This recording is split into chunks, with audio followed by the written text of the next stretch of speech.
Welcome to the Road to 100 Million in Real Estate podcast, where you'll benefit from the opportunity to learn to become a skillful real estate investor.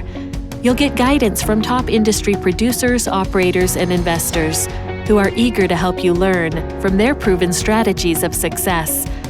Now to your host, Dorrance Constant. Welcome, everyone. I'm your host, Dorrance Constant. Today, I've got another special guest on the show today. I've got Matt Sutika. Matt, how are you?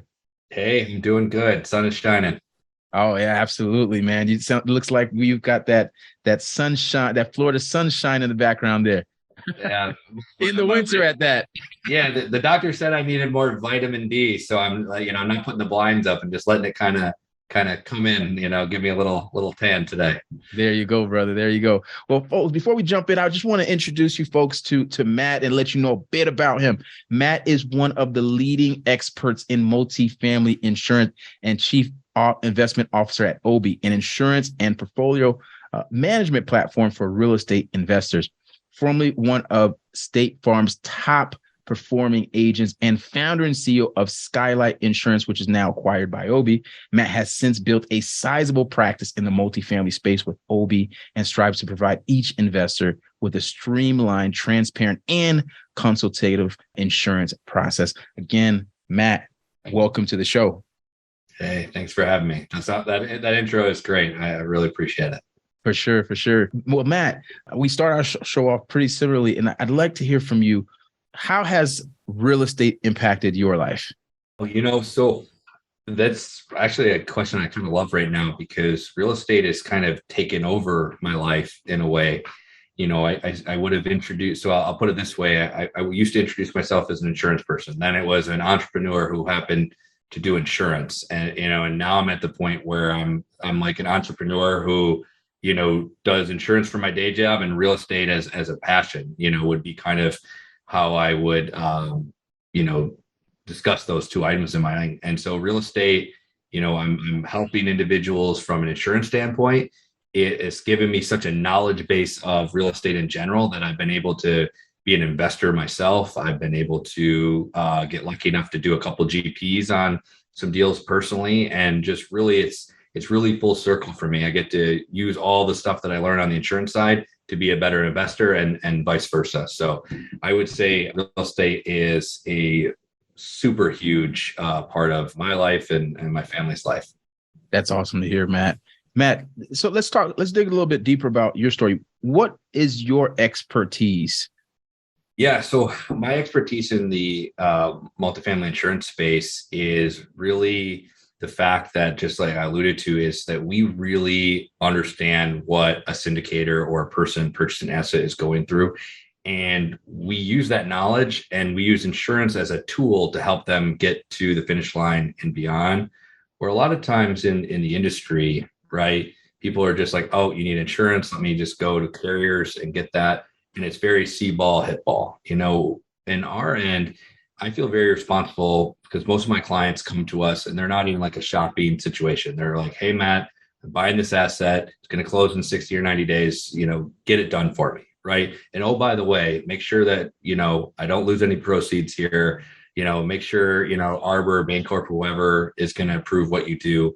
And, we take a big responsibility in that. So my team is set up to really dive into every one of these closings and do whatever we can to get the best outcome. We work with property management sometimes to help get deals closed if they have like a property program, and then we'll write the GL and umbrella, do a combo. We find multiple ways to talk to these lender consultants to really have a conversation with them about what they actually need to require and not require. But more than anything is just when someone says to us NOI, or they talk about cutting proceeds, or they use these terms that are near and dear to a syndicator, we actually know what they mean. And we know how to use insurance to help in those business decisions. So that's really the difference between probably us and another brokerage, is that we're all in. This is what we do. And we really can use insurance more as a tool to help you close deals than to just provide me some quotes and get me good pricing. And I think that's really important, especially right now in a kind of a bear market for insurance. It's even more important. That's huge because you actually understand the language of the business side, right? Not just simply providing insurance as a service. Sounds like you're digging deeper to understand what the needs are, and even possibly being able to anticipate what a lot of the needs are for folks who are looking to insure multifamily properties to get that deal done, right? Absolutely. And we've built out models where we start with our clients all the way at the point when they're just underwriting a deal. So we're active from that point all the way through to close. And what that really allows our customers is to have consistency and accuracy, right? Like, if you put your own numbers into underwriting and then you come to us after you're under contract, that could already put you behind the eight ball if you thought it was going to be 500 a door and it's really going to be 900. Also, if you're just using your own numbers, you might not be able to be as competitive in your bids. So we have an LOI team, I call it. We have an under contract team, and then we have a closing team. So we really can help someone across the whole facet of, that process over the 120 days or whatever it is. So it feels like in 2021, maybe 6 months, or sorry, 2022. Well, closings are taking a little longer, but the normal 90-day process or whatever. And we're really just built to really take you through that whole journey. And I always say you might not like the number that we give you, especially in a bear market, but it will be accurate. And I think accuracy nowadays, as it relates to insurance, is more important than like, hey, are you going to give me a low rate? Or are you going to get me the best rate? Because, right now you want to be very selective in the deals that you're going to bid on or go forward with.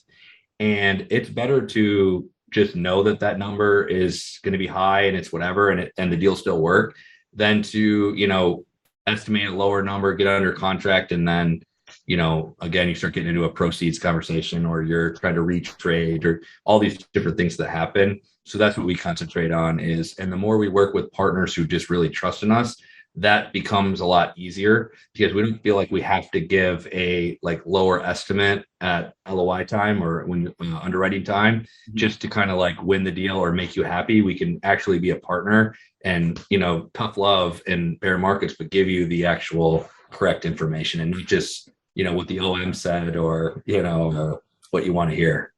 Absolutely. I think that transparency is huge, especially when an investor, when an operator is penciling out their numbers to ensure that they're accurate so they can be able to follow a business plan that's actually going to work, right? And you need those accurate numbers, not numbers that are ideal but don't actually function in real life, right? So you started mentioning some of the bear market. So I'm sure there's some changes that you're noticing in the market. What are some of any new developments or trends that you're seeing these days that our investors should be paying attention to? Yeah, I think it's more important to really think about where you're looking for properties. I mean, right now, Florida, Texas, especially South Texas, Houston and South Louisiana, there's certain areas in the country that are really tough as it relates to insurance. And I think you need to think about where you're syndicating deals. If that's always where you've been looking, do you want to look elsewhere right now? Because there is some more favorable areas. Do you want to hold off for a little bit on purchasing? But really that's on the outset right now in this market. And I've never really said that before, but where we're at today, be very careful looking at Florida and certain areas of Texas and Louisiana as it relates to insurance. One, if you are looking, make sure you have someone giving you really accurate numbers. The second is always flood. I think that's one that a lot of people don't talk about, but flood is always adding a line item of cost that's unneeded to a deal, in my opinion. So if you pick a location that's going to need flood insurance, which of course we would tell you right before you bid, but you just got to think about it. It's going to add an expense immediately and another risk for you to worry about actually having a loss for. So again, if choice is out there and there's a lot of deals, maybe stay away from that as well.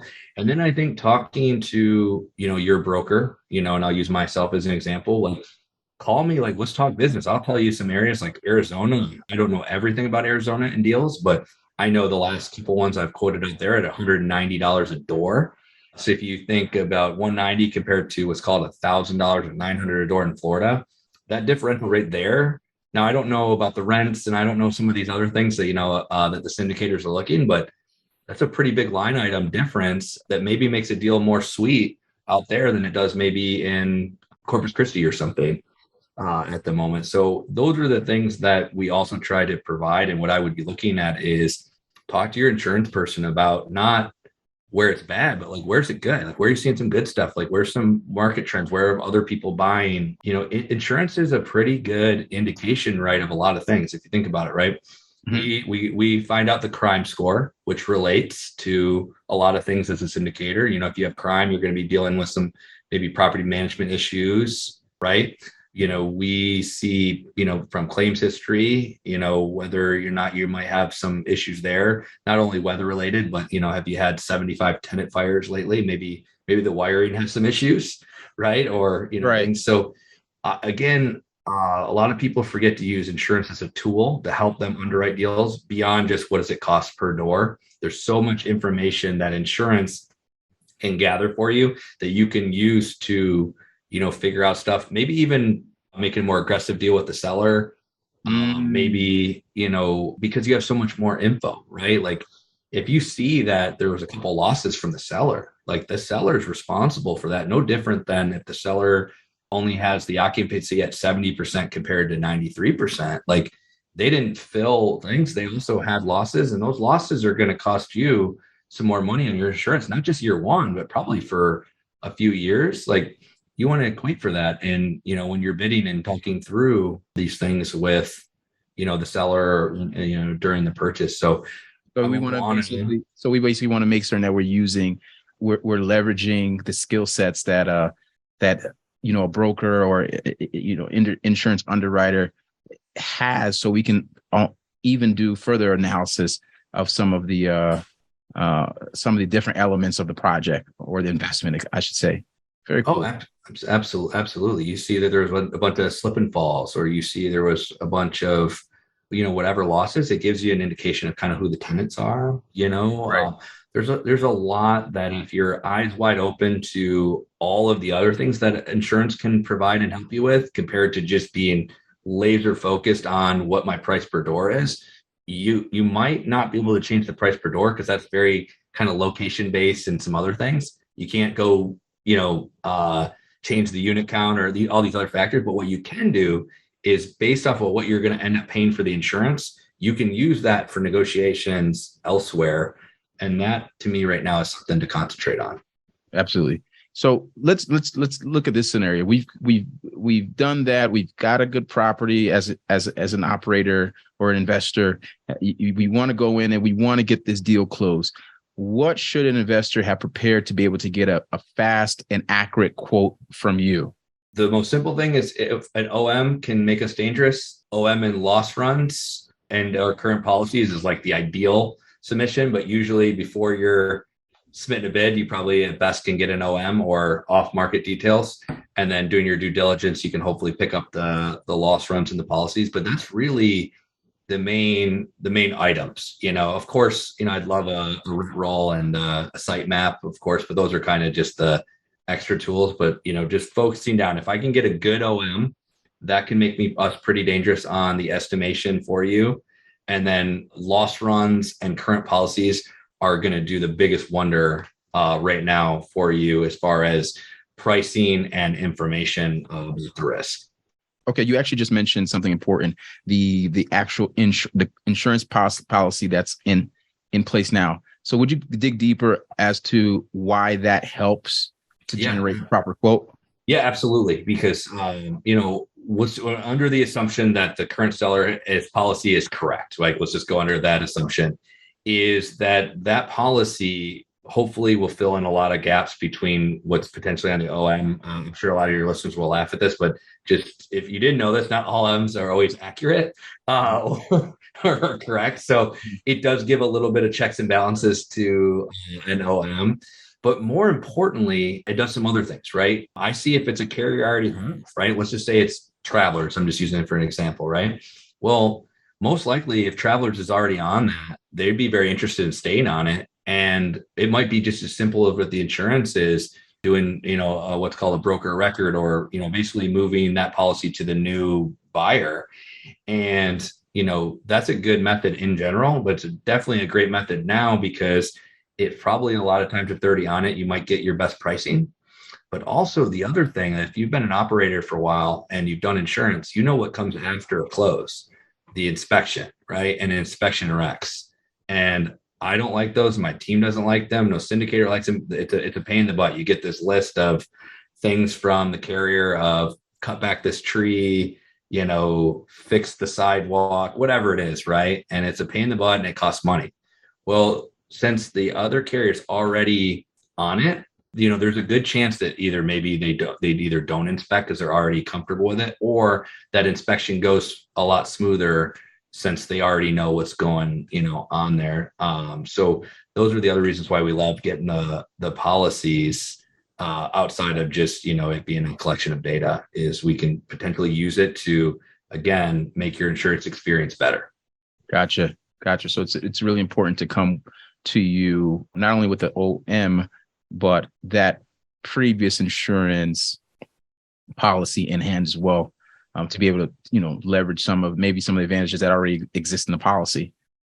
Yes, absolutely. Put it right into your due diligence, where you're signing, what the seller's going to agree to give you and what you're going to do and everything. Add that right in, that they're going to agree to give you the current policies, and they're going to agree to give you current loss runs and run them again before closing. Those two things are, just put them right into the contract that they're going to agree to get you those, because they're so key right now to help you. And I have seen good, better, otherwise where those are not in there, and the seller then can at that point say, nope, I don't want to provide it, and then they don't, right? And there's nothing that holds them to it. I don't get it, because if I'm the seller, I want these people to close and not have issues or whatever, but hey, it's just like anything else. So yeah, get it in writing, get it part of your due diligence, part of that, process. So that way they're providing it to you. And we're still in a nimble point right then and there, even though you're like, you're under PSA, or, you're getting under contract, we still can tweak the insurance a little bit if we find out about a loss or whatever. So that way, when you're getting your final terms with the lender there shortly, you do equate for the a little bit more accurate number. Okay. And Matt, what are some common pitfalls investors are making when it comes to multifamily insurance? And how do you see them being able to prevent those pitfalls? I mean, the number one pitfall I see is, or I guess it's two, and it kind of goes hand in hand, is not having a guy or gal that they trust as a partner. Most syndicators have kind of like a lending broker that they trust. They have probably a property management company that they really like. They have all these partners, but they will do, when it comes to insurance, they'll do this. I'm going to send this thing out to 4 brokers and just see who can get me the best price. And to me, again, maybe it's self-serving, maybe it's not, but the reason why that's not good is just for a couple of reasons. One, you don't have someone who is with you throughout the whole process who can help you with the estimate, and then they need to come through at closing.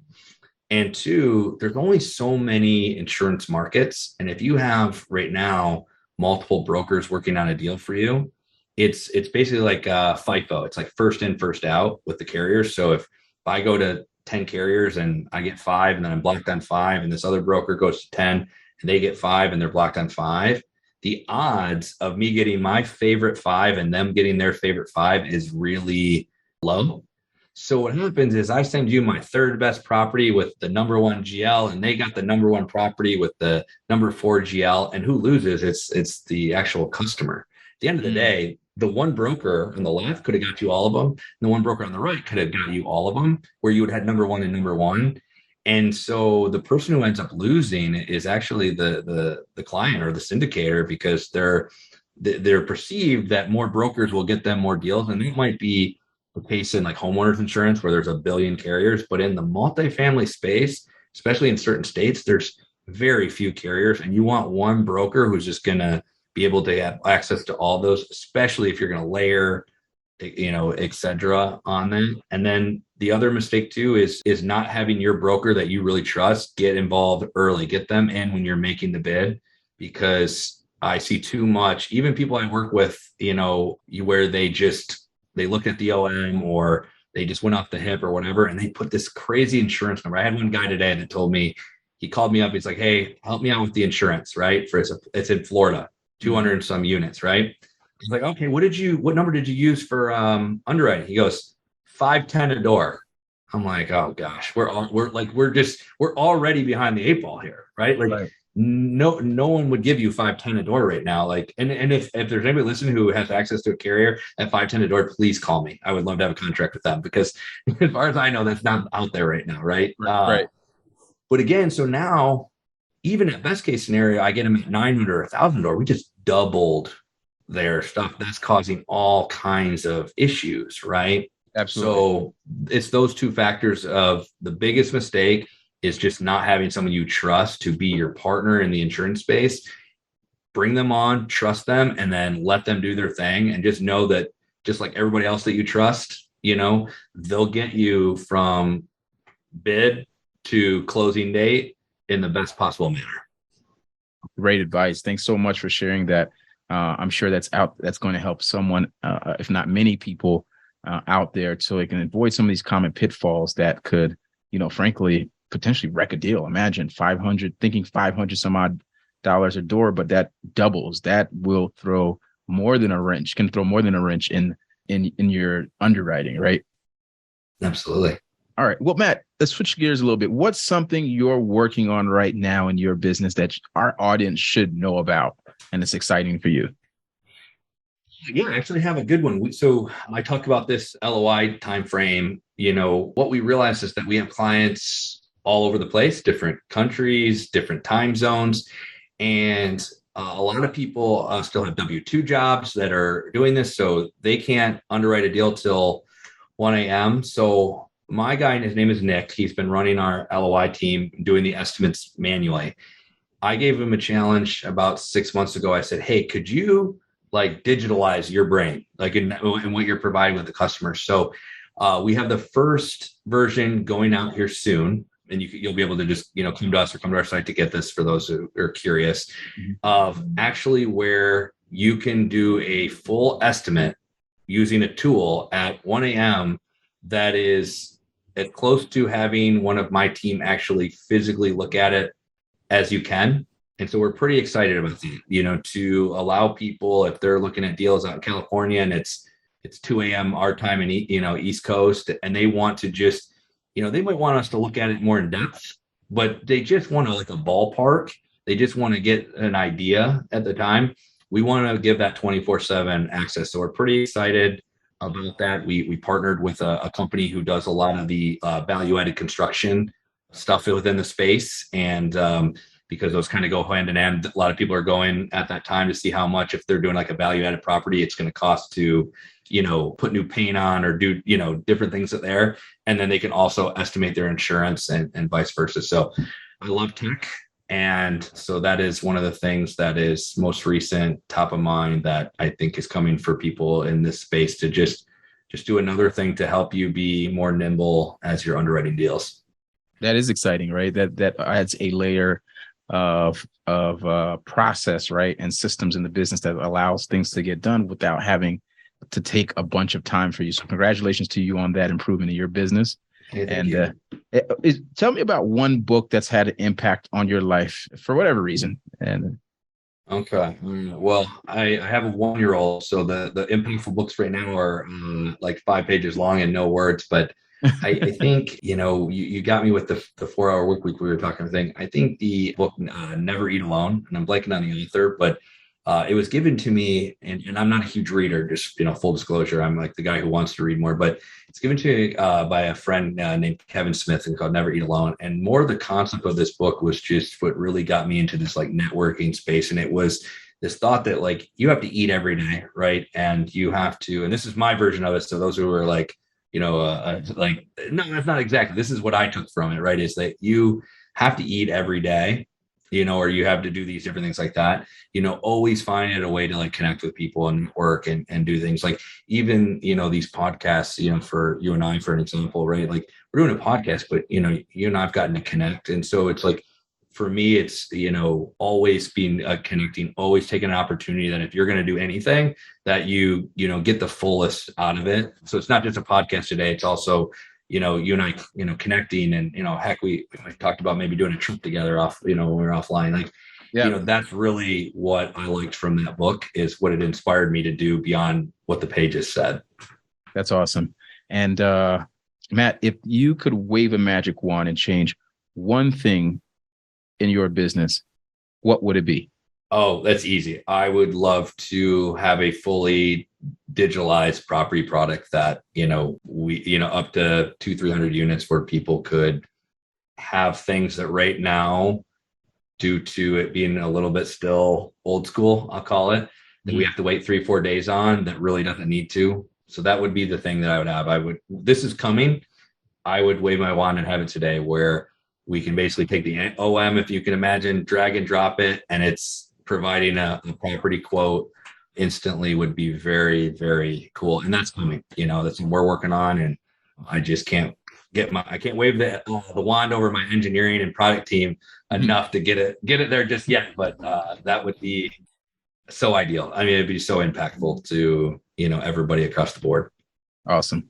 All right. Now, you've dropped a lot of knowledge, and we really appreciate that. And I know our audience is going to want to reach out to you, to connect with you. So would you share with us some of the best ways to connect with you? Yeah, absolutely. So my favorite is social media, LinkedIn, Facebook, you name it, I'm on under Matt Sutika. I love social media. So love when people connect there, shoot me a message. And just more than anything, that's a great way that a lot of people don't think about to build a relationship short and long term. As weird as it is, you connect with someone on social media and you find out a lot about them, and you actually can, like, the time that you actually meet them for the first time in person, you're like, oh, yeah, I feel like I've met you. Like, we've all had that scenario. So love social media. Email is great. Matthew@obierisk.com. And once we connect, I'll clearly give you my cell phone pretty quick, because I do love text messages. And then of course, if you want to go to obierisk.com and check us out, or, see what we have going on, that works too. All right. Well, Matt, it's been a pleasure having you on the show today. Thanks for being so transparent and helping our audience learn more about your specialty and how they could be better at, connecting with investment. Sorry, not only just investment, but providers such as yourself in the insurance world. So definitely thank you so much for providing so much value today. Hey, thank you so much for having me. We trust that you enjoyed today's show. Visit archcapital.ventures to learn more about how you can leverage real estate investing to improve your life through passive income, financial freedom, and generational wealth.